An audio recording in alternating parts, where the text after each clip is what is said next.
Good morning guys. Magkape tayo. Magkape tayo. Magkape tayo. Mag-breakfast. Ano? Kape natin ito. Instant. Tapos, ayan. Ngayon gamit ko ay coffee mate. Coffee mate tayo paminsan-minsan. Hindi naman masama kung paminsan-minsan.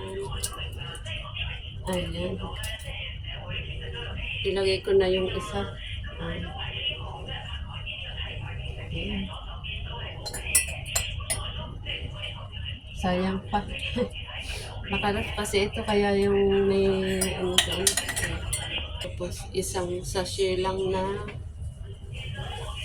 brown sugar.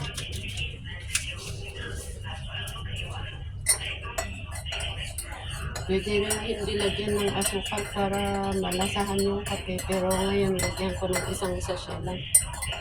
Tapos isang itlog. Ayan.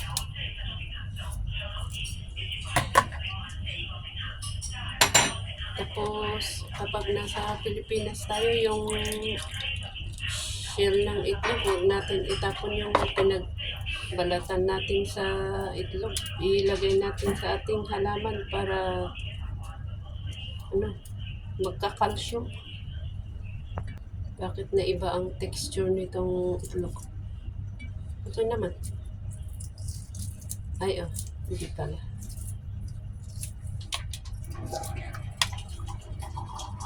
Mag-refill muna tayo ng tubig sa pagpapakuluan ng tubig.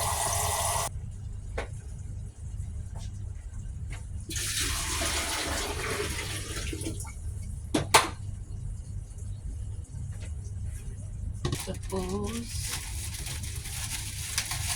tapos tayo ng isang tinapay with bread.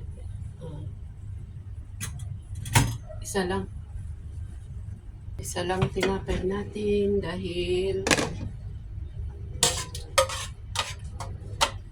kakain tayo ng isang maliit na bowl na oatmeal. Kahit hindi natin gusto yung pagkain, kung maganda naman sa katawan, edi kain pa minsan-minsan.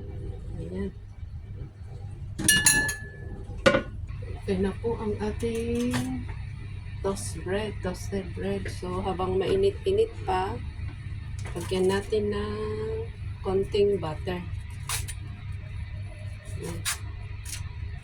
Para matunaw yung butter habang mainit-init pa, i-spread natin. Ayan. So, ang ginagawa ko, tinitiklop ko lang na ganun. Tinitiklop ko lang na ganyan. So, okay na yun. Ayan, ang ating almusal. Itong aking oatmeal ay plain lang, walang asukal, basta plain lang. Pero dahil may lasa itong aking kape, so okay na sa akin yun. So maraming salamat. Thank you so much. Ayan po ang ating breakfast. Tapos itong saging ang laki-laki, so hatiin natin. Dahil matamis dahil hinog na. Tingin ko pagkatapos, nilagay ko na pala yung aking tinapay dito. Para kalaman na rin. Kain na tayo guys. Pero itong saging mamaya ko pa kainin after siguro kasi baka hindi bagay dito sa kape. So mga few minutes, mga 20 minutes or 15 minutes siguro. Kasi baka mag-away sila sa aking kape. Hindi ko lang alam. Isip-isip ko lang po yun. So maraming salamat guys. Thank you. Sensya po kayo dito sa kalat. Dito kasi ako kusina kumakain. So ayan. Pero walang problema sa akin. Kahit kusina ako kumakain. Okay? Maraming salamat. So, thank you. Next time ulit.